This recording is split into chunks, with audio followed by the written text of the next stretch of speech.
Selamat datang kembali di channel Relawan Imut 3. Pada pertemuan kali ini kita akan membahas demonstrasi kontekstual penerapan segitiga restitusi. Segitiga restitusi menurut Gosen yang dikemukakan pada tahun 2004 adalah proses menciptakan kondisi bagi murid untuk memperbaiki kesalahan mereka sehingga mereka bisa kembali pada kelompok mereka dengan karakter yang lebih kuat.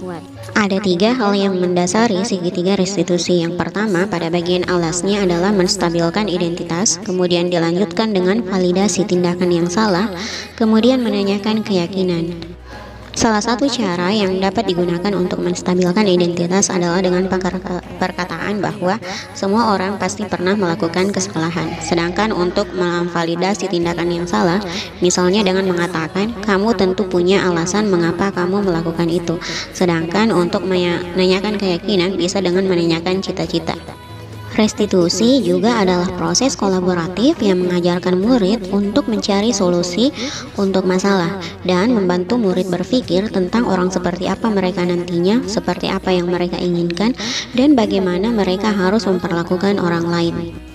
Langkah-langkah pada segitiga restitusi jika dijabarkan ke dalam bentuk posisi kontrol akan membentuk bagan seperti berikut.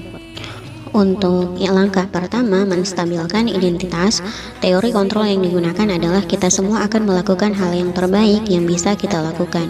Untuk validasi tindakan yang salah, teori kontrolnya, semua perilaku pasti memiliki alasan. Dan yang terakhir, yang ketiga, menanyakan keyakinan, teori kontrolnya, kita semua memiliki motivasi internal dalam melakukan sesuatu.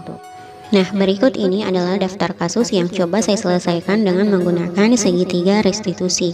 Di kasus yang pertama adalah kasus dari Asrianto kelas 10-3 yang sering melamun dan sulit fokus saat belajar. Kemudian kasus kedua, Amel kelas 10-2 yang tidak disiplin menggunakan seragam sekolah. Dan kasus yang terakhir, kasusnya Lisa kelas 10-1 yang sering terlambat datang ke sekolah. Ketiga, proses restitusi ini dilakukan reka ulang adegannya pada hari Rabu sehingga kami menggunakan dialek atau bahasa Makassar, bahasa lokal kami, karena menurut peraturan provinsi pada hari Rabu kami semua wajib melestarikan budaya daerah kami, yaitu menggunakan bahasa dan logat bahasa Makassar. Oleh karena itu, saat menampilkan video saya menyisipkan subtitle agar penonton lebih mudah memahami apa yang kami katakan. Nah, berikut ini adalah contoh kasusnya mulai dari kasus pertama sampai kasus ketiga. Selamat menyaksikan, semoga menginspirasi.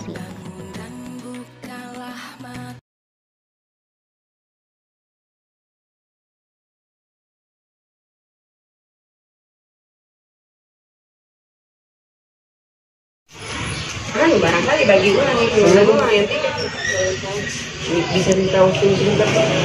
Oh, mau bicara berdua? Jawab begini. Masih lupa. Aku tanya ke ini, Bu. Itu kalau nonton film begitu apa tuh? Film porno begitu, Bu. 5 kali lebih bahaya daripada narkoba, Bu.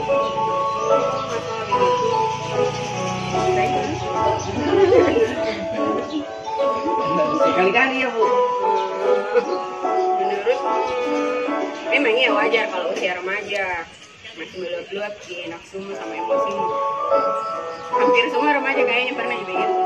Menurutmu ada manfaatnya nonton begitu? Betul ya, Bu. Tapi kan untuk kalau bahaya itu 5 kali lebih bahaya dari narkoba. Kira-kira masih mau kau lakukan nih? 5 titik otakmu yang rusak. Padahal kau masih harus belajar, masih membutuhkan nih otakmu. Masa kesal nonton begitu?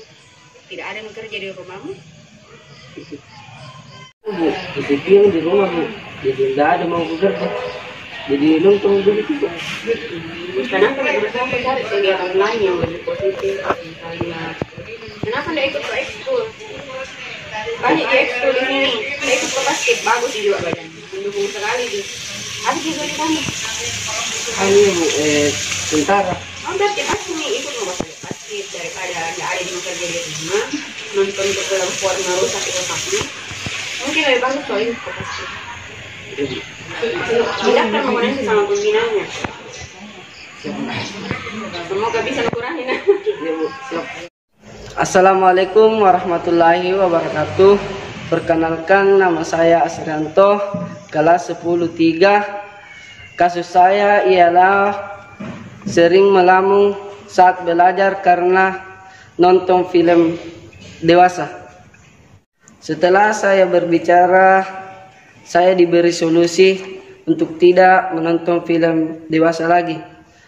Dan saya berjanji akan tidak menonton lagi. Sekian, terima kasih. Assalamualaikum warahmatullahi wabarakatuh. Assalamualaikum, Bu. Waalaikumsalam. Kenapa, Ibu? Oh, duduk dulu. Ayo, Bu.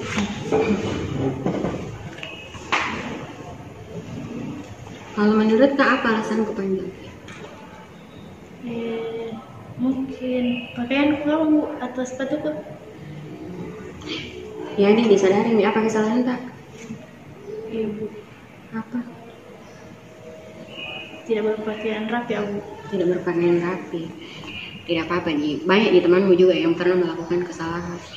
Apa kesepakatan kelas yang diyakini harus bagaimana? Harus lengkap, Bu. Baju seragam.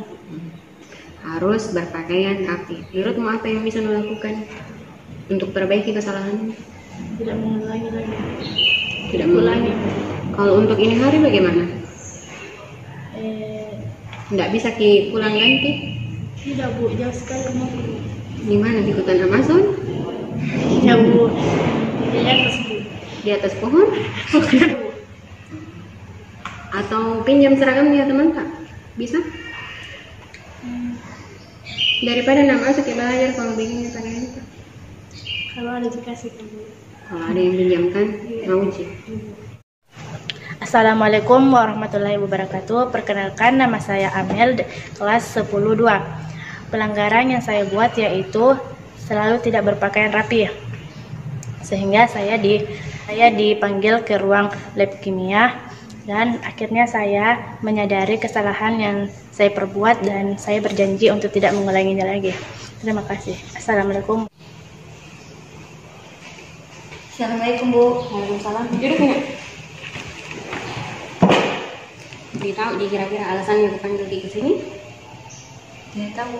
Nggak tahu sih. Ya. Nggak merasa selama ini melakukan kesalahan? Mungkin gara-gara sering terlambat, Bu.